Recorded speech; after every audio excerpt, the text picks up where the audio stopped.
Саламатсыздарбы. Эмеси Геошондо программасы.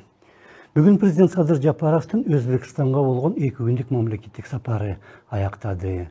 Аны менен Ташкентке кыргыз өкмөтүнүн дээрлик бардык мүчөлөрү жана башка дагы жогорку кызматкерлери барды. Карапайым калкты жана өзгөчө Ош, Жалал-Абад менен Баткен облусунун тургундары үчүн чек ара маселелери өтө маанилүү эле.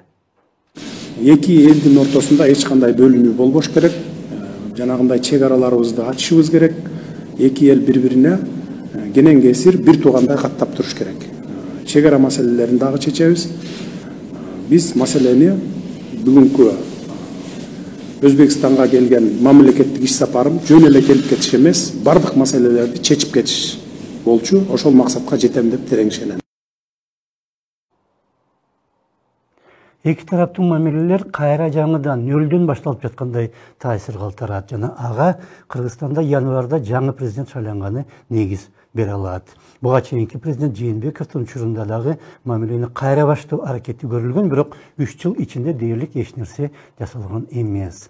Атамбаев болсо 17-жылы 2 ай ичинде бардык чек ара маселе чечилет деген, бирок чечилген эмес. Көп нарселерди келишип алдык. Mana şu ayniqsa chegara masalalarida kelishdikki, xalqlarimizni mana shu hamma nima deydi, to'siqlarni Qirg'iz xalqi bilan O'zbek xalqining o'rtasida bo'lgan hamma muammolarni, to'siqlarni, ayniqsa chegara masalalarida, suv masalalarida, energetika masalalarida ikkomiz mana Toshdaryoda kelishib oldik. Lekin mana hozir mutaxassislarimizga, vazirlarimizga topshiriq berib, bu masalalarni men o'ylayman ijobiy albatta hal qilamiz. Анткени декабрь айында Бишкекте чек ара боюнча өткөн өкмөт аралык жыйында Кыргыз өкүлчүлүгүн жетектеген УКМК төрагасы Камчыбек Ташиев бул жолу Ташкентке барган жок. Эгер чек ара маселелери боюнча орчундуу жылыш болуп, жок дегенде кандайдыр бир жетишкендик болсо, жалпы эки тараптын мамилелери дагы бир топ алдыга жылган болор эле. Жапаров Ташкентте Өзбек парламентинин сенатынын төрайымы Танзила Нарбаева жана мыйзам чыгаруу жыйынынын төрагасы Нуринжон Исмоилов менен. Андан тышкары Жапаровду кече күнү аэропорттон тоскон Өзбек өкмөтүнүн төрагасы Абдулла Арипов менен дагы өз алдынча жыйын өткөрдү. Ага кошумча Жапаровдун келишимине утурлай атайын уюштурулган бизнес форум дагы болуп өттү.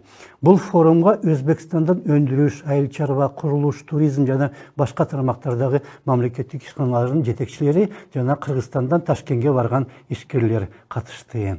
Форумдун жыйынтыгында бир катар инвестициялык жана соода келишимдери түзүлүп, аларга кол коюлду. Ал келишимдердин жалпы баасы $127 миллион ашты.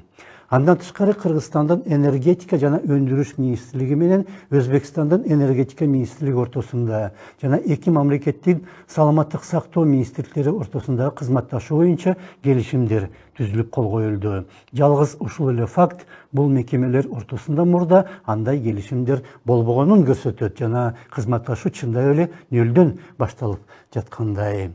Башка мекемелер ортосунда кызматташуу боюнча протоколдор жана пландар түзүлүп, ошолорго кол коюлду. Нил Гранит деген өзбек компаниясы менен Кыргызстандын Бишкек эркин экономикалык зонасы ортосунда түзүлгөн келишимге ылайык өзбек компаниясы Бишкекте кийим тигүү жана токуу ишканасын ачып, ага $2 миллион инвестиция салат. Жыл сайын ал ишканалар $6 миллион буюм чыгарууга тийиш.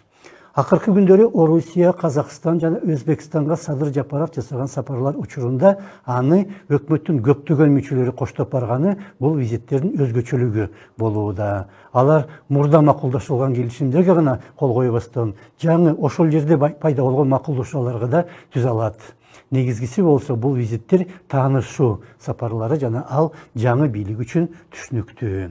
Кыргызстан кошуна мамлекеттер менен чындап эле жаңы мамиле түзүп жаткандай. Ошондо саламатта калыңыздар.